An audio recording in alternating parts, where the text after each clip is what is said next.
Hello and welcome to CATEX TV. I'm Tom Bailey in London. Today is Tuesday the 10th of April. According to a study just released, radioactive iodine has been found in kelp off the US west coast following last year's earthquake-triggered Fukushima Daiichi nuclear meltdown. It was already known that radioactive iodine-131 carried in the atmosphere made it across the Pacific within days of the tsunami disaster, albeit in minuscule amounts. But now marine biologists at California State University have discovered the radioactive isotope in ocean kelp, which is one of the strongest plant accumulators of iodine. Though the current levels are not harmful to humans, it has probably affected certain fish that graze on the kelp and will be accumulated within those. Following the disaster last year, tens of thousands of people were evacuated from their homes around the plant, and swathes of this zone within Japan remain badly polluted. The cleanup is proceeding slowly amid warnings that some towns could be uninhabitable for decades. And now in Latin America, a rescue operation to free 9 miners trapped since Thursday in a mine in southern Peru could be delayed for 2 or 3 days. 9 miners aged between 22 and 59, including a father and son, have been trapped underground, 820 feet underground in a horizontal tunnel since the shaft collapsed on Thursday. Though they are said to be in perfectly good physical condition, they are understandably stressed.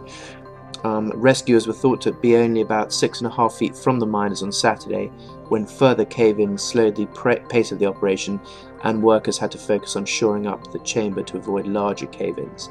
As you probably recall, in August 2010, 33 miners were trapped in a cave in the San Jose gold and copper mine in northern Chile. After 69 days in a spectacular rescue operation with the world watching, they were brought out safely. Fiji is trying to recover from the Hurricane Daphne, which hit it on the 3rd of April. The access to the flood damage properties in Fiji continues to be a problem, with large areas and roads and bridges still underwater following the flooding caused by the cyclone. Water and power systems have suffered significant damage in Fiji's western division, which includes the north coast and western half of the Fiji main island, and property damages and property losses from this continue to rise. Also, with insured losses rising, is the city of McAllen in Texas. As you'll probably recall, again on the 3rd of April, it suffered a series of tornadoes, and they're expected to be tens of millions of dollars of insured loss, according to the Insurance Council of Texas. The hurricane-force winds and heavy rain and baseball-sized hail struck the northern part of McAllen, a city at the southern tip of the state. Insurance companies have already sent their catastrophe teams to the area to help with adjusting claims. Extensive damage was caused to homes, cars and businesses across the region. Between 6 and 12 tornadoes are estimated to touch down on April the 3rd. 100 years ago today, Titanic set sail on her maiden voyage.